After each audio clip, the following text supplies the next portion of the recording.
ನಮ್ಮನ್ನು ಮಾರ್ಗದರ್ಶನ ಮಾಡುವವರು ಮಲ್ಲೇಪುರಂ ಅವರು. ನಾವು ಎಷ್ಟೋ ತಪ್ಪು ಮಾಡ್ತೀವಿ, ಏನೇನೋ ಯೋಚನೆ ಮಾಡ್ತೀವಿ, ಆಮೇಲೆ ಮಾಡಬಾರದನ್ನು ಕೆಲವೊಮ್ಮೆ ಮಾಡುವ ಯೋಚನೆ ಬರುವ ಸಾಧ್ಯತೆಗಳು ಇರ್ತದೆ. ಅವರ ಸಂಸ್ಥೆ ಅಂದಾಗ ನಮ್ಮದೇನೋ ಹೀಗೆ ಮಾಡಿಬಿಡೋಣ ಅಂತ, ಎಲ್ಲ ಮಾಡೋದು ಒಳ್ಳೆಯದಲ್ಲ, ಹೀಗೆ ಹೋಗೋಣ, ಇದು ಮಾಡಿದರೆ ಸರಿ.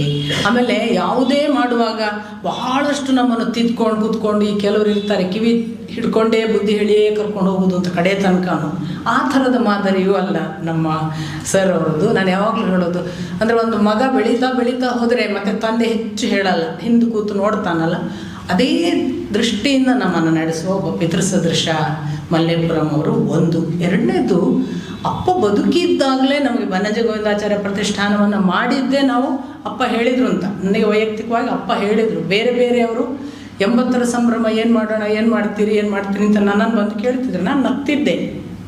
ಒಂದು ಸಂದರ್ಭದಲ್ಲಿ ಒಬ್ಬರು ಶಿಷ್ಯರು ಬಂದು ಹೇಳಿದರು, ಅಲ್ಲ ಆಚಾರ್ಯರಿಗೆ 80 ಏನು ಯೋಚನೆ ಮಾಡ್ತಾ ಇಲ್ವಾ ನೀವು, ನಂಗೆ 50 ಆಯ್ತಲ್ಲ ಅಂತ ಯೋಚನೆ ಮಾಡ್ತಿದ್ದೇನೆ ಅಂತ ಹೇಳಿದ್ದೆ ನಾನು. ಆಗ ಅವ್ರು ಹಾಗಲ್ಲ ರೀ, ಏನಾದ್ರು ಕಾರ್ಯಕ್ರಮ ಮಾಡುವಾಗ ನಗಾಡ್ಕೊಂಡು ಈಚೆ ಬರ್ತಿದ್ದೆ. ಒಂದು 2-3 ಸರಿ ಇಂಥ ಸಂಭಾಷಣೆ ಆದಾಗ ಒಂದು ದಿವಸ ನಮ್ಮ ಅಪ್ಪ ಕರೆದ್ರು ನನ್ನನ್ನು, ಏನು ನೀನು ಆ ಹುಡುಗರೊಟ್ಟಿಗೆ ನಗ್ತಿದ್ಯಲ್ಲ. ನಾನು ಹೇಳಿದ್ದು ಹೀಗೀಗೆ ಹೇಳಿದ್ರಪ್ಪ, ನಾನು ಹೀಗೆ ಉತ್ತರ ಕೊಟ್ಟೆ. ಆಗ ಅಪ್ಪ ಹೀಗೆ ಒಂದು ಸಲ ನೋಡಿ, ಯಾರ್ಯಾರು ಮಾಡೋದಕ್ಕಿಂತ ನೀನು ಮಾಡೋದು ಒಳ್ಳೆಯದು ಅಂದರು. ಓಹ್, ಇವರಿಗೇನೋ ನಾನು ಮಾಡಬೇಕಂತಿದೆ ಅಂತ ಕಾಣಿಸ್ತದೆ ಅಂತ ಹೊರಟದ್ದು. ಆಗ ಬದ್ರಿ ಅಣ್ಣ ನಾನು ನಮಗೇನೂ ಗೊತ್ತಿಲ್ಲ, ನಾವಿಬ್ಬರೇ ಹೋಗಿ ಎಂತೆಂಥದೋ ಮಾಡೋದು ಶುರು ಮಾಡಿದ್ದೆ. ಅದು ಟ್ರಸ್ಟ್ ಆಗಲೇಬೇಕಾಯಿತು. ಟ್ರಸ್ಟ್ ರಿಜಿಸ್ಟರ್ ಮಾಡಿದ್ರೆ ಮುಂದೆ ಹೋಗುವ ಎಲ್ಲ ತಾಂತ್ರಿಕ ತೊಂದರೆಗಳು ಬಂತು. ಆವಾಗ ನಿರ್ಮಾಣ ಆಯಿತು. ನಿರ್ಮಾಣ ಆದಾಗ ಮಲ್ಲೇಪುರಂ ಸರ್ ಆ್ಯಕ್ಚುಲಿ ಟ್ರಸ್ಟಲ್ಲಿ ಇರಲಿಲ್ಲ. ಆಗ ಇದ್ದವರು 5 ಜನ, ನಾನು, ಬದ್ರಿನಾಥ್, ಯದುನಾಥ್ ಇಲ್ಲೇ ಇದ್ದಾರೆ, ನನ್ನ ತಂಗಿ ಕವಿತಾ ಮತ್ತು ರಘುತ್ತಮಾಚಾರ್ಯರು ತಾನೇನು ವಯಸ್ಸಾಗ್ತಾ ಬಂತು, ಹೆಚ್ಚು ನಿಮ್ಮ ಜೊತೆಗೆ ಪಾಲ್ಗೊಳ್ಳೋಕ್ಕಾಗಲ್ಲ ಅಂತ 20ರ ನಂತರದಲ್ಲಿ ಒಂದು ಸಂದರ್ಭದಲ್ಲಿ 21ನೇ ಇಸ್ವಿಗೆ ನನಗೆ ಹೇಳಿದರು. ಆ ಸಂದರ್ಭದಲ್ಲಿ ನಾವು ಮಲ್ಲೇಪುರಂ ಅವರನ್ನು ಟ್ರಸ್ಟಿಯಾಗಿ ತೆಗೆದುಕೊಂಡಿದ್ದು. ಇದು ಅಪ್ಪ ಹೋದ ನಂತರದ ಭಾಗ. ಆದರೆ ನಾವು 5 ಜನ ಟ್ರಸ್ಟಿ ಇರುವಾಗ ನಮ್ಮ ಅಪ್ಪ ನನಗೊಂದು ಆದೇಶ ಮಾಡಿದರು, ನೀವು 5 ಜನ ಟ್ರಸ್ಟಿ ಏನಾದರೂ ಇರಿ, ಕಾರ್ಯಕ್ರಮ ಎಲ್ಲ ಮಾಡುವಾಗ ಮಲ್ಲೇಪುರಂ ಅವರನ್ನು ಮುಂದಿಟ್ಕೊಂಡು ಮಾಡಿ. ಆವಾಗಿಂದ ಇವರು ನಮಗೆ ಪಿತೃಸದೃಶರಾಗಿ ನಡೆಸ್ಕೊಂಡು ಬಂದಿರುವವರು. ಮತ್ತು ಒಂದು 2-3 ಸಂಗತಿಗಳನ್ನು ಹೇಳಬೇಕು. ಅಪ್ಪ ಯಾವಾಗಲೂ ಹೇಳ್ತಿದ್ರು, ಅನೇಕರಿಗೆ ಹೇಳಿದ್ದಾರೆ. ನನ್ನ ತಂದೆ ಅಂದರೆ ನಮ್ಮ ಅಪ್ಪ ಪಡುಮನ್ನೂರು ನಾರಾಯಣಾಚಾರ್ಯರ ಬಗ್ಗೆ ಹೇಳಿದ್ದು, ನನ್ನ ತಂದೆ ಒಬ್ಬ ಬಹಳ ದೊಡ್ಡ ವಿದ್ವಾಂಸರು, ವಿಶೇಷವಾಗಿ ತನ್ನ ಪರಿಶ್ರಮದಿಂದ ಬಹಳ ವಿಭಿನ್ನವಾಗಿ ಬದುಕಿದವರು. ಅವರ ಬದುಕಿನ ಆರಂಭವೇ ಒಂದು ಹೊಸ ರೀತಿಯದ್ದು, ಪರಿಕ್ರಮಣ. ಬಹುಶಃ ಮಲ್ಲೇಪುರಂ ಅವರು ನನಗೆ ಒತ್ತಾಯ ಮಾಡಿ ಸಂಸ್ಕೃತ ವಿಶ್ವವಿದ್ಯಾಲಯದಿಂದ ನಾನು ಅವರ ಕುರಿತು ಪುಸ್ತಕ ತರ್ತೇನೆ, ನೀವು ಬರೀಬೇಕು ಅಂತ ಒತ್ತಾಯಿಸದೇ ಇದ್ದರೆ ನಾನು ಸಾಯುವ ಮೊದಲು ನನ್ನ ಅಪ್ಪನ ಬಗ್ಗೆ ಬರೆಯದೇ ಹೋಗ್ತಿದ್ನೋ ಏನೋ. ಮಲ್ಲೇಪುರಮಿಂದ ನನಗೆ ಆ ಪುಸ್ತಕ ಬರೆಯೋದಕ್ಕೆ ಸಾಧ್ಯವಾಯಿತು ಅಂತ ಒಂದು. ಎರಡನೆಯದು, ಕರ್ನಾಟಕದಲ್ಲಿ ಸಂಸ್ಕೃತ ವಿಶ್ವವಿದ್ಯಾಲಯ ಪ್ರಥಮದಲ್ಲಿ ಆರಂಭ ಆದಾಗ ಅದರ ಪ್ರಥಮ ಘಟಿಕೋತ್ಸವ ಭಾಷಣವನ್ನು ಮಲ್ಲೇಪುರಂ ಅವರು ಬನ್ನಂಜೆಯವರೇ ಮಾಡಬೇಕು ಅಂತ. ಹಾಗಾಗಿ ಸಂಸ್ಕೃತ ವಿಶ್ವವಿದ್ಯಾಲಯದ ಕರ್ನಾಟಕದ ಪ್ರಥಮ ಘಟಿಕೋತ್ಸವ ಭಾಷಣ ಅಪ್ಪನದ್ದು. ಅದಕ್ಕೆ ಕೂಡ ಕಾರಣ ಮಲ್ಲೇಪುರಂ ಅವರು. ಇನ್ನೊಂದು, ಮಲ್ಲೇಪುರಂ ಅವರು ಸಂಸ್ಕೃತ ವಿಶ್ವವಿದ್ಯಾಲಯದಲ್ಲಿ ಇದ್ದಾಗ ಅಪ್ಪನಿಗೆ ಡಾಕ್ಟ್ರೇಟ್ ಕೊಡಬೇಕು ಅಂತ, ಇದು ಡಾಕ್ಟ್ರೇಟ್ ಕೊಡೋದೇನೋ ಅವ್ರಿಗೆ ಅರ್ಹತೆ ಇತ್ತು, ಕೊಟ್ಟರು. ಇದು ನಾವೆಲ್ಲ ಹೇಳುವಂಥದ್ದು ಮತ್ತು ಸಹಜ ಕೂಡ, ಹಾಗೆ ನಾವೆಲ್ಲ ಹಾಗೆ ಭಾವಿಸ್ತೇವೆ. ಆದರೆ ಅರ್ಹತೆ ಇಲ್ಲದವರಿಗೂ ಸಿಗ್ತದೆ ಅನ್ನೋದು ಆಚೆಗಿಡೋಣ. ಅಪ್ಪನಿಗೆ ಅರ್ಹತೆಗೆ ಸಿಕ್ಕಿದ್ದು ಅನ್ನೋದು ಅದರಲ್ಲಿ ಏನು 2 ಮಾತಿಲ್ಲ. ಆದರೆ ಅದು ಒಬ್ಬ ಕುಲಪತಿಯ ಎಷ್ಟು ದೊಡ್ಡ ಜವಾಬ್ದಾರಿ ಅನ್ನೋದು ಅನೇಕರಿಗೆ ಗೊತ್ತಿಲ್ಲ. ಒಬ್ಬ ಕುಲಪತಿ ತಾನು ಯಾಕೆ ಇವರನ್ನು ಆಯ್ಕೆ ಮಾಡಿದ್ದೇನೆ ಮತ್ತು ಆ ಕುಲಪತಿ ಕೊಟ್ಟ ಆಯ್ಕೆಗಳ ಮಾದರಿಗಳು, ಸಮರ್ಥನೆಗಳು, ಅದನ್ನೆಲ್ಲ ರಾಜ್ಯಪಾಲರು ಅನುಮೋದಿಸಿದ ಮೇಲೆ ಅದು ಘೋಷಣೆ ಆಗ್ತದೆ. ಅದರಲ್ಲೆಲ್ಲ ನಿತ್ತು ಅಪ್ಪನಿಗೆ ಸಿಗಲೇಬೇಕು ಅಂತ ನಿತ್ತು ಮಾಡಿಸಿದವರು ಮಲ್ಲೇಪುರಂ. ಇದೆಲ್ಲ ನಾನು ಆದ ಘಟನೆಗಳನ್ನು, ಚರಿತ್ರೆಗಳನ್ನು ನಾವು ಸುಮ್ಮನೆ ಮರೆತು ಬಿಡಬಾರ್ದು. ಅದಕ್ಕೆ ನಾವು ಇಡೀ ಮಂಗಲಾಷ್ಟಕದಲ್ಲಿ ನೋಡಿದ್ವಲ್ಲ, ಎಲ್ಲ ರಾಜರ ಹೆಸರು ಯಾಕೆ ಹೇಳಬೇಕು, ಚರಿತ್ರೆಯಲ್ಲಿ ಅವರ ದೊಡ್ಡ ಪಾತ್ರ ಇದೆ ಹೇಳಿ ಅಂತ ಹೇಳ್ತಾರಲ್ಲ. ಹಾಗೆ ಇವರು ಮಾಡಿದ್ದು ಅದು ಅವರ ನಿಜವಾದ ನಿಷ್ಠೆ ಮತ್ತು ಅಪ್ಪನ ಜೊತೆಗಿನ ಒಂದು ಗೌರವದ ಭಾಗ. ಇನ್ನೊಂದು, ಇದೆಲ್ಲದರ ಆಚೆಗೆ ಅವರೇ ಒಂದು ದಿವಸ ಹೇಳಿದ್ದು, ಈ ವಿಜಯಸಿಂಹಾಚಾರ್ಯರ ಹಾಗೆ ಅಪ್ಪನಿಗೆ ಅತ್ಯಂತ ನಿಕಟವಾದ ಶಿಷ್ಯರೆಲ್ಲ ಕೂತ ಒಂದು ಸ್ಥಳದಲ್ಲಿ ಮಲ್ಲೇಪುರಂ ಅವರು ಹೇಳಿದ್ದು, ನಾನು ನಿಮ್ಮಷ್ಟು ಆಚಾರ್ಯರ ಒಳಗಿನವನಲ್ಲ, ತುಂಬ ಹೊರಗಿನ ಸಾಮಾನ್ಯ ಮನುಷ್ಯ. ಆದರೆ ನಿಮಗೆ ಯಾರಿಗೂ ಸಿಕ್ಕಿರದ ಆಲಿಂಗನ ಭಾಗ್ಯವನ್ನು ನನಗೆ ಆಚಾರ್ಯರು ಕೊಟ್ಟಿದ್ದಾರೆ, ಅವರನ್ನು ದಯವಿಟ್ಟು ಚಿಕ್ಕವರನ್ನಾಗಿ ಮಾಡಬೇಡಿ ಅಂತ ಪ್ರಾರ್ಥಿಸಿದರು. ಇದು ಅಪ್ಪನಿಗೆ ಮತ್ತು ಅವರಿಗಿದ್ದ ಬಾಂಧವ್ಯವನ್ನು, ಮತ್ತು ಎಷ್ಟೋ ಸಂದರ್ಭದಲ್ಲಿ ಬೆಂಗಳೂರಿಗೆ ಅಪ್ಪ ಬಂದರೆ ಉಡುಪಿಯಿಂದ 1-2 ತಿಂಗಳು 3 ತಿಂಗಳು ಅವಧಿ ಇದ್ದರೆ ಅವರೊಂದು ನನ್ನ ತಂಗಿಯ ಮುಖಾಂತರ ನಂಗೆ ಫೋನ್ ಮಾಡಿಸಿ ಹೇಳ್ತಿದ್ರು, ಮಲ್ಲೇಪುರಮನ್ನು ಒಂದು ದಿವಸ ಊಟಕ್ಕೆ ಕರೆಸೋದು. ಹಾಗೊಂದು ಊಟ ಮಾಡುವ ಖುಷಿ ಅಪ್ಪನಿಗೆ. ಕರಡುತ್ತಿದ್ದ ಹೊತ್ತಿಗೆ ಮಲ್ಲೇಪುರಂ ಈಗೀಗ ನನಗೆ ಯಾಕೋ ಕಣ್ಣು ಕೈ ಕೊಡ್ತಿದೆ, ನನ್ನ ಅಕ್ಷರದಲ್ಲಿ ದೋಷ ಇರಬಾರ್ದು ಪುಸ್ತಕಗಳಲ್ಲಿ, ಒಂದು ವೇಳೆ ನನ್ನ ಪುಸ್ತಕದಲ್ಲಿ ದೋಷ ಉಳಿದ್ರೆ ಮುಂದಿನ ಜನಾಂಗ ಎಣಿಸುತ್ತೆ ಆಚಾರ್ಯರ ಪುಸ್ತಕದಲ್ಲಿ ಹೀಗಿದೆ, ಹಾಗಾಗಿ ಇದೇ ಸರಿ ಇರಬೇಕು ಅಂತ ಭಾವಿಸ್ತಾರೆ, ಅಂಥ ತಪ್ಪಾಗಬಾರ್ದು, ಒಮ್ಮೆ ನೀವು ಕಣ್ಣಾಡಿಸಿ. ಹೀಗೆಲ್ಲ ಇವರ ಒಡನಾಟ. ಅಂಥ ಮಲ್ಲೇಪುರಂ ಅವರು ನೀವು ಇಷ್ಟೊತ್ತು ಅವ್ರು ಕೂತ ರೀತಿ ನೋಡಿದರೆ ಅವ್ರಿಗೆ 2 ಕಾಲು ಒಂದು ಫ್ರ್ಯಾಕ್ಚರ್ ಆಗಿ 2 ಬಾರಿ ಫ್ರ್ಯಾಕ್ಚರ್ ಆಗಿದೆ ಕಾಲು. ಈಗ 1 ತಿಂಗಳು ಅಥವಾ 1.5 ತಿಂಗಳಿಂದ ಗುಣಮುಖರಾಗಿರೋದು ಆ ಪಾದದ ಮಣಿಕಟ್ಟಿನ ಭಾಗ. ಜೊತೆಗೆ 6 ಕಾರ್ಯಕ್ರಮಗಳಲ್ಲಿ ಹೀಗೆ ಕೂತು ಕೇಳುಗ, ಎಂದು ಮಾತಾಡಲಿಲ್ಲ. ಅಲ್ಲೊಂದು ಪ್ರಸ್ತಾವನೆ ಮಾಡಿ ಕೂತ್ರೆ ಅಲ್ಲಿ ಎಷ್ಟು ಜನ ವಿದ್ವಾಂಸರು ಮಾತಾಡ್ತಾರೆ ಅಷ್ಟು ಜನರನ್ನು ಕೂತು ಕೇಳ್ತಾರೆ. ಇಂಥ ಎಲ್ಲ ಸಂಯಮ, ಸಮಾಧಾನ, ಶಾಂತ ಚಿತ್ತವಾಗಿ ನಾವಿರಬೇಕು ಅನ್ನೋ ಪ್ರೇರಣೆ, ಜೊತೆಗೆ ನಡೆಸುವ ನಮ್ಮನ್ನು ಮುಂದೆ ನಡೆಸುವಾಗ ಹಿಂದೆ ಇರುವ ಗುಣ, ಇವುಗಳೆಲ್ಲವನ್ನು ನಾನು ಅವರಿಂದ ಪಡೆದದಕ್ಕೆ ಧನ್ಯತೆಯ ನಮಸ್ಕಾರಗಳನ್ನು ಹೇಳ್ತಾ, ಅವರು ತಾನು ಈ ಪ್ರತಿಷ್ಠಾನದಲ್ಲಿ ಏನಿದ್ದೇನೆ ಮತ್ತು ಬನ್ನಂಜೆಯವರ ಜೊತೆಗಿನ ಈ ಒಂದು ಕಾರ್ಯಕ್ರಮದ ಕುರಿತಾಗಿ ಒಂದು 10-15 ನಿಮಿಷ ನಿಮ್ಮ ಜೊತೆಗೆ ಮಾತಾಡ್ತಾರೆ. ಅವ್ರು ಇವತ್ತು ಮಾತ್ರ ಮಾತಾಡ್ತಾರೆ, ನಿಮ್ಮ ಜೊತೆಗೆ ಇರ್ತಾರೆ. ಅವರು ಪದೇ ಹೇಳೋದು, ನಾನು ಅವರನ್ನು ಕೇಳಕ್ಕೆ ಬಂದಿದ್ದೀನಿ, ಅವರನ್ನೆಲ್ಲ ಕೇಳಕ್ಕೆ ಬಂದಿದ್ದೀನಿ ಅಂತ. ಬಟ್ ನಾವು ಎಲ್ಲರೂ ಕೂತು ಇವರನ್ನು ಕೇಳೋಣ. ಶ್ರೀ ಗುರುಭ್ಯೋ ನಮಃ. ಹರಿ ಓಂ.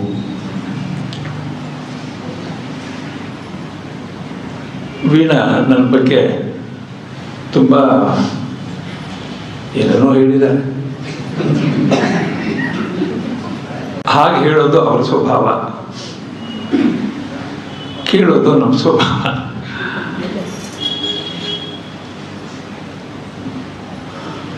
ಇಬ್ಬರು ವಿದ್ವಾಂಸರು ಮಾತಾಡಿದ್ದಾರೆ. ಮಧ್ವ ಸಿದ್ಧಾಂತದ ಬಗ್ಗೆ ಒಂದು ಉಪೋದ್ಘಾತವನ್ನು ಮೊದಲು ಪ್ರತೋಷ್ ಅವರು ಮಾಡಿದ್ದಾರೆ.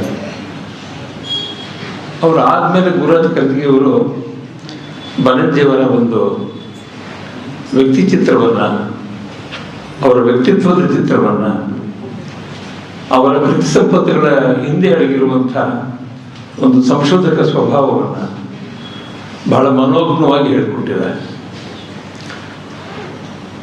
ಬನ್ನಂಜೆ ಗೋವಿಂದಾಚಾರ್ಯರ ಜೊತೆಗೆ ಒಂದು 2 ನಿಮಿಷ ಮೊದಲು ಒಂದು ಹೇಳಿಬಿಡ್ತೇನೆ. ನಾನು 1994-95ರಲ್ಲಿ ನಾನು ಕನ್ನಡ ವಿಶ್ವವಿದ್ಯಾಲಯದಲ್ಲಿದ್ದೆ. ಆಗ ನಾನು ಒಮ್ಮೆ ಗುಲ್ಬರ್ಗ ವಿಶ್ವವಿದ್ಯಾಲಯಕ್ಕೆ ಯಾವುದೋ ಒಂದು ಸೆಲೆಕ್ಷನ್ಸ್ ಕಮಿಟಿ ಚೇರ್ಮನ್ ಆಗಿದ್ದೆ. ನಾನು ಆಗ ಹೋಗಿದ್ದೆ. ಆಗ ಅಲ್ಲಿ ಗುಲ್ಬರ್ಗದಲ್ಲಿ ಆಗ್ತಾನೆ ದೂರದರ್ಶನ ಪ್ರಾರಂಭ ಆಗಿತ್ತು. ಆ ದೂರದರ್ಶನದಲ್ಲಿ ನನ್ನ ಗೆಳೆಯರಾದಂಥ ಬಾನಂದ್ರ ಕೆಂಪಯ್ಯ ಅಂತ ಅವರು ಅದರ ಡೈರೆಕ್ಟರ್ ಆಗಿದ್ದರು. ನನಗೆ ಅವತ್ತು ನಾನು ಹೋದ ಸಂಜೆ ನನಗೊಂದು ಫೋನ್ ಮಾಡಿದ್ರು. ಹೀಗೆ ಅಣ್ಣ, ನಾನು ಕರಿತಿದ್ದ ಅವರು ಅಣ್ಣ ಅಂತ, ಅಣ್ಣ ಒಂದು ನಾಳೆ ಕಾರ್ಯಕ್ರಮಕ್ಕೆ ನೀವು ಬರಬೇಕಲ್ಲ. ಏನು ಕಾರ್ಯಕ್ರಮ? ಬನ್ನಂಜೆ ಗೋವಿಂದಾಚಾರ್ಯ ಇಲ್ಲಿ ಉಪನ್ಯಾಸಕ್ಕೆ ಬಂದಿದ್ದಾರೆ, ಪ್ರವಚನಕ್ಕೆ ಬಂದಿದ್ದಾರೆ. ಅವರು ಪ್ರವಚನಗಳು ಮಾಡ್ತಾ ಇದ್ದಾರೆ. ಅವರು ನಾನು ವಿನಂತಿ ಮಾಡ್ಕೊಂಡಿದ್ದೀನಿ, ನಾಳೆ ಬೆಳಿಗ್ಗೆ ನೀವು ಬಂದು ನಮ್ಮ ದೂರದರ್ಶನದಲ್ಲಿ ಒಂದು ವಿಚಾರವನ್ನು ನೀವು ಪ್ರಸ್ತಾಪ ಮಾಡಬೇಕು. ಆ ಕಾಲದಲ್ಲಿ ಏನಾಗಿತ್ತು ಅಂದರೆ, ಈ ಮತ ಮತ್ತು ಧರ್ಮ ಈ 2 ವಿಚಾರಗಳ ಬಗೆಗೆ ತುಂಬ ನಮ್ಮ ಕರ್ನಾಟಕದಾದ್ಯಂತ ಬೇರೆ ಬೇರೆಯವರು ಅನೇಕ ರೀತಿಗಳಲ್ಲಿ ಚರ್ಚೆ ಮಾಡ್ತಾ ಇದ್ದ ಸಂದರ್ಭ. ಇದರ ಬಗ್ಗೆ ನೀವು ಆಚಾರ್ಯ ಜೊತೆಗೂ ಒಂದು ಸಂವಾದ ಮಾಡಬೇಕು. ನಾನು ಆಚಾರ್ಯರಿಗೂ ಮತ್ತು ನಾನು ಆಚಾರ್ಯರ ಎದುರುಗಡೆ ಕೂತ್ಕೊಂಡು ಮತ ಧರ್ಮದ ಬಗೆಗೆ ಅವ್ರಿಗೆ ಪ್ರಶ್ನೆ ಕೇಳೋದಾಗಲಿ ಸಂವಾದ ಮಾಡೋದಾಗಲಿ ಅಷ್ಟು ಸುಲಭವಾದ ಕಾರ್ಯವೇನಲ್ಲ. ಆಚಾರ್ಯ ಜೊತೆಗೆ ಆಚಾರ್ಯ ಕೃತಿಗಳು ಓದಿದ್ದೀವಿ, ನಿಜ. ಭಾಳ ಕಷ್ಟ ಆಗುತ್ತೆ. ಬಾನಂದವರು ಇನ್ನು ಯಾರಿಗಾದ್ರೂ ಹೇಳ್ರಿ ಅಂದರೆ, ಇಲ್ಲ ನೀವು ಬರಬೇಕು, ನೀವು ಡೈರೆಕ್ಟ್ರು, ನಿಮಗೆಲ್ಲ ಗೊತ್ತಿದೆ, ಬನ್ನಿ. ಒಳಗಡೆ ಒಂದು ಆಸೆ ಏನಂದರೆ ಆಚಾರ್ಯ ಬನ್ನಂಜೆ ಆಚಾರ್ಯ ಜೊತೆ ಒಂದು ಸ್ವಲ್ಪ ಮಾತಾಡ್ಬೋದಲ್ಲ ಅಂತ. ಆಗ ಹೋದ್ವು.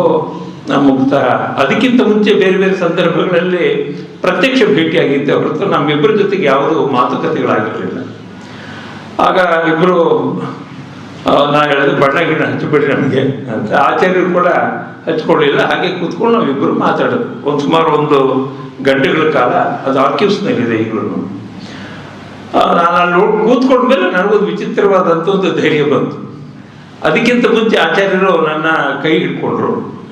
ಅವರು ತೆಗೆದು ನನ್ನ ಬಲಗೈ ಹಿಡ್ಕೊಂಡು ಕೂತಿದ್ರು. ನನ್ನ ಬಲಗೈ ನನ್ನ ಬಲಭಾಗದಲ್ಲಿತ್ತು. ಈ ಕೈ ಹಿಡ್ಕೊಂಡ್ರು. ಅವ್ರ ಹಸ್ತಸ್ಪರ್ಶ ನನಗೆ ಇನ್ನಿಲ್ಲದ ಧೈರ್ಯ ತಂದು ಕೊಡ್ತೀವ್ರಿ. ಆಮೇಲೆ ಹಾಗೇನೆ ಕೈ ಹಿಡ್ಕೊಂಡೇ ಒಳಗೆ ಹೋದ್ರು. ಆಮೇಲೆ ಹೋಗಿ ಕೂತ್ಕೊಂಡು ಮಾತಾಡಿದ್ವು. 45 ನಿಮಿಷಗಳ ಕಾಲದ ಮತ ಮತ್ತು ಧರ್ಮದ ಬಗೆಗಿನ ಚರ್ಚೆ ಸಂವಾದ ನಡೀತು. ಅದು ಮುಂದೆ ಬಂತು. ನಂತರದಲ್ಲಿ ನನಗೂ ಆಚಾರ್ಯರಿಗೂ ಸಂಪರ್ಕ. ಮುಂದೆ 98ರಲ್ಲಿ ಹೊಸಪೇಟೆನಲ್ಲಿ ಒಂದು ಉಪನ್ಯಾಸಕವರು ಉಪನಿಷತ್ತುಗಳ ಕುರಿತು ಉಪನ್ಯಾಸಕ್ಕೆ ಬಂದಾಗ ನಮ್ಮ ವಿಶ್ವವಿದ್ಯಾಲಯಕ್ಕೆ ನಾನು ಕರೆದು ಅವ್ರ ಕೈಯಲ್ಲಿ ಬೇಂದ್ರೆ ಮೇಲೆ ಒಂದು ಉಪನ್ಯಾಸ ಮಾಡಿಸಿದೆ. ಹೀಗೆ ಬರ್ತಾ ಬರ್ತಾ ಬರ್ತಾ ಬರ್ತಾ ಆಚಾರ್ಯ ಜೊತೆಗೆ ಒಂದು ನಂಟು ಬೆಳೀತಾ ಹೋಯಿತು. ಆ ನಂಟು ಪುರಾಕೃತ ಪುಣ್ಯ. ಹಿಂದಿನ ಪುಣ್ಯ ಫಲ ಇಲ್ಲದೆ ಹೋದರೆ ಯಾರ ಸಂಪರ್ಕವೂ ಯಾರ ಸತ್ಸಂಗವೂ ಆಗಲ್ಲ. ದುರ್ಜನರು ನಮ್ಮ ಜೊತೆ ಬರ್ತಾರೆ ಬೇಕಾದಷ್ಟು, ಆದರೆ ಸಜ್ಜನರು ನಮ್ಮ ಜೊತೆಗೆ ಬರೋದಿದೆಯಲ್ಲ, ನಮ್ಮನ್ನ ಅವರು ಅಪ್ಕೊಳ್ಳೋದು, ನಾವು ಅವರನ್ನು ಅಪ್ಪಿಕೊಳ್ಳೋದು, ಇದರ ಮೂಲಕ ಒಂದು ಜಗತ್ ವ್ಯಾಪಾರವನ್ನು ನಡೆಸೋದು. ಹೀಗೆ ಆಚಾರ್ಯ ಬನಂಜಿಯವರು ನಾನು ನನ್ನ ಬೇಕಾದಷ್ಟು ಶಾಸ್ತ್ರವನ್ನು ಪಾಠ ಮಾಡೋದು, ಅಲಂಕಾರ ಶಾಸ್ತ್ರ, ವ್ಯಾಕರಣ ಶಾಸ್ತ್ರಗಳನ್ನು, ಸಾಹಿತ್ಯವನ್ನು ಪಾಠ ಮಾಡಿದ್ರು ತುಂಬ ಜನ ಇದ್ದಾರೆ. ನಾನು ಅನೇಕರ ಬಳಿ ಕೇಳಿದ್ದೀನಿ, ಅವರಿಂದ ತಿಳಿದಿದ್ದೀನಿ. ಅವೆಲ್ಲ ಒಂದು ರೀತಿ ಲೋಕಸತ್ಯಗಳನ್ನು ಅರ್ಥ ಮಾಡ್ಕೊಳ್ಳೋ ರೀತಿ. ಅದು ಹೊರಗಡೆ ಪ್ರಪಂಚದ ಬೇಕಾದಷ್ಟು ವಿವರಗಳಿಗಾಗಿ ನಾವು ಒಂದು ಆನಂದಕ್ಕಾಗಿ ಬೇರೆ ಬೇರೆ ಕಾರಣಗಳಿಂದ ನಾವು ನೋಡ್ತೀವಿ. ಆದರೆ ಒಳಗಿನ ಮನಸ್ಸನ್ನು ನಿರ್ಮಲಗೊಳಿಸ್ಕೊಳ್ಳೋದಕ್ಕೆ ಅದಕ್ಕೆ ಬೇರೆ ಒಂದು ತಯಾರಿ ಬೇಕಾಗುತ್ತೆ. ಆ್ಯಕ್ಚುಲಿ ಏನು ಅಂದರೆ ಹೊರಗಡೆ ತೊಳೆಯೋದಕ್ಕೆ ಬೇಕಾದಷ್ಟು ಉಪಕರಣಗಳಿವೆ, ಆದರೆ ಒಳಗಿರುವ ಕಲ್ಮಶಗಳನ್ನು ತೊಳ್ಕೊಳ್ಳೋದಕ್ಕೆ ಹೆಚ್ಚು ಉಪಕರಣಗಳಿಲ್ಲ. ಅದಕ್ಕೆ ಗುರುಗಳು ಬೇಕು, ಸಜ್ಜನರು ಬೇಕು. ಆ ಸಜ್ಜನ ಜೊತೆಗೆ ಒಳ್ಳೆಯ ಮಾರ್ಗದರ್ಶಕವಾದಂಥ ಋಷಿ ಸದೃಶರಾದಂಥವರು ಬೇಕು. ಇವರೆಲ್ಲ ಇದ್ದರೆ ಒಳಗಿದ್ದನ್ನು ತೊಳ್ಕೊಳ್ಳೋಕೆ ಸಾಧ್ಯ ಆಗುತ್ತೆ. ಎಷ್ಟೆಷ್ಟು ಒಳಗಡೆ ತೊಳ್ಕೊಳ್ತೀವೋ ಅಷ್ಟಷ್ಟು ಮಟ್ಟಿಗೆ ನಮ್ಮ ಕಣ್ಣು, ಕಿವಿ, ಮೂಗು ಇವೆಲ್ಲವೂ ಕೂಡ ಶುದ್ಧವಾಗುತ್ತೆ.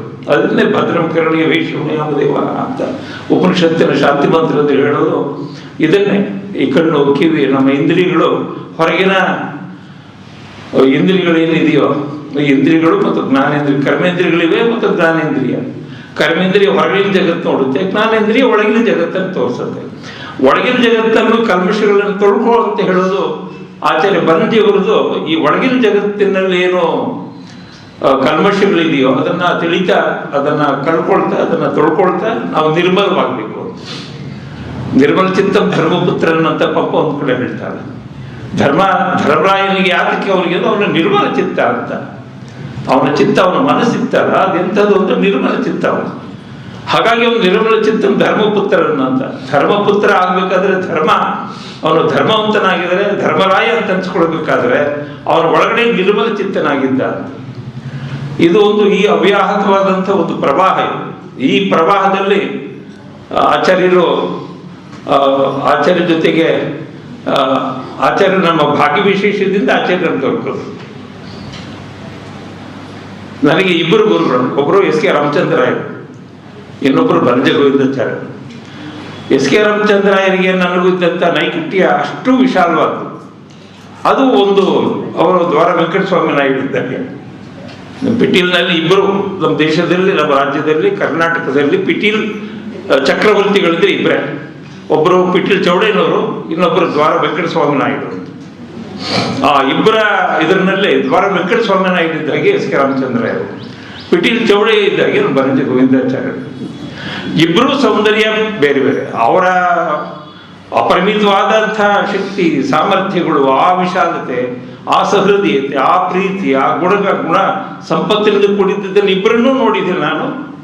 ಅವರಿಬ್ಬರ ಜೊತೆಯೂ ಕೂಡ ನನಗೆ ಆಚಾರ್ಯರ ಪರಿಚಯಕ್ಕಿಂತ ಮುಂಚೆ ತುಂಬ ನೈಕಟ್ಯ ಬಂದಿದ್ದು ಎಸ್ ಕೆ ರಾಮಚಂದ್ರನ್ ಜೊತೆಗೆ. ಅವರ ಮನೆಗೆ ಹೋಗಿ ಅವ್ರ ಜೊತೆ ಅವ್ರಿಗೊಂದ್ಸರಿ ನಾನೊಂದು ಮಾತು ಕೇಳಿದೆ, ನನಗೊಂದು ಪಾಠ ಮಾಡಬೇಕು ಅಂತ. ಯಾವುದಾದ್ರೂ ಒಂದು ಪ್ರಕರಣವನ್ನು ಪಾಠ ಮಾಡಿ ಅಂತ. ಅವರು ಇಲ್ಲ, ನಾನು ನಿಮ್ಮನ್ನ ಶಿಷ್ಯ ಅಂತ ತಗೊಳ್ಳಲ್ಲ. ಯಾಕೆ ಸರ್ ಹೀಗಂತೀವಿ? ನಾವಿಬ್ಬರ ಜೊತೆ ಬೇಕು ಓದೋಣ, ಯಾವುದಾದ್ರೂ ಒಂದು ಹೊಸ ಗ್ರಂಥನ ಅಂತ ಹೇಳ್ತಿದ್ದೆ. ಅಷ್ಟು ಮಟ್ಟಿಗೆ ನನ್ನ ಜೊತೆಗೆ ಒಂದು ಇತ್ತು. ಆ ಥರದ ದ್ವಾರವೆಂಕಟ ಸ್ವಾಮಿ ನಾಯ್ಡು ಅಂದರೆ ಸಂಗೀತದಲ್ಲಿ ಅದು ಪಿಟೀಲ್ನಲ್ಲಿ ಅವರ ವೈಲಿನ್ ಚಕ್ರವರ್ತಿ ಆದ, ಅದು ತಿಳಿಯಾದ ಧಾರೆ, ಅಂತರಂಗಕ್ಕೆ ಹಾಗೇ ಬಂದು ನೆಲೆ ನಿಲ್ಲುವಂಥದ್ದು. ಪಿಟೀಲ್ ಚೌಡಿ ನೋಡೋದು ಹಾಗಲ್ಲ, ಭೋರ್ಗೆರೆದು ಬಂದು ನಿಮ್ಮನ್ನು ಕೊಚ್ಕೊಂಡು ಹೋಗಿ ನಿಲ್ಲಿಸಿ ಅದು ನಿಮ್ಗೊಂದು ರೂಪ ಕೊಡ್ತಕ್ಕಂಥದ್ದು. ಅದರ ಸೌಂದರ್ಯ ಹೇಗೆ ಅಂದರೆ ಜೋಗ ಜಲಪಾತ ಇದ್ದಾಗ ಬೆಟ್ಟದ ತಿಳಿ ಜಾರಿನಲ್ಲಿ ಬಂದು ಪ್ರಶಾಂತವಾಗಿ ಹರಿದು ಅದು ಸಂಯೋಗ ಆಗೋದು ದ್ವಾರವೆಂಕಟ ಸ್ವಾಮಿ ನಾಯ್ಡು. ಈ ಸೌಂದರ್ಯ ಮಾತು ಅದಕ್ಕಾಗಿ ವಾಗೀಕರ ವಾಸಂಚರಿತರ ಕೇಳಿದ್ರಂತ ಒಬ್ಬರು ಹೋಗಿ, ನಿಮಗೆ ವೆಂಕಟಸ್ವಾಮಿ ನಾಯ್ಡು, ದ್ವಾರ ಮತ್ತು ಪಿಟೀಲ್ ಚೌಡ್ರಿ ಯಾರನ್ನು ಮೆಚ್ಚುತ್ತೀರಿ ಅಂತ. ನಾನು ಇಬ್ಬರೂ ಮೆಚ್ಚುತ್ತೀನಿ, ಇಬ್ಬರೂ ಬೇಕು, ಇಬ್ಬರ ಸೌಂದರ್ಯವೂ ಬೇರೆ ಬೇರೆ, ಇಬ್ಬರ ವ್ಯಕ್ತಿತ್ವವೂ ಬೇರೆ ಬೇರೆ. ಆದರೆ ಅಂತಿಮವಾಗಿ ಸೇರಿಕೊಳ್ಳೋದೆಲ್ಲ ಆನಂದದಲ್ಲಿ ಪರವಶವಾಗುವುದು, ಅದು ಆನಂದದಲ್ಲಿ ತನ್ಮಯವಾಗುವುದು. ಹಾಗಾಗಿ ನನಗೆ ಎರಡು ಸೌಂದರ್ಯವು ಮತ್ತು ಈ ರೀತಿ ಆಚಾರ್ಯರನ್ನ ನಾವು ಹೊರಗಡೆ ನೋಡ್ತಾ ಇದ್ದೀವಿ ಹೆಚ್ಚು.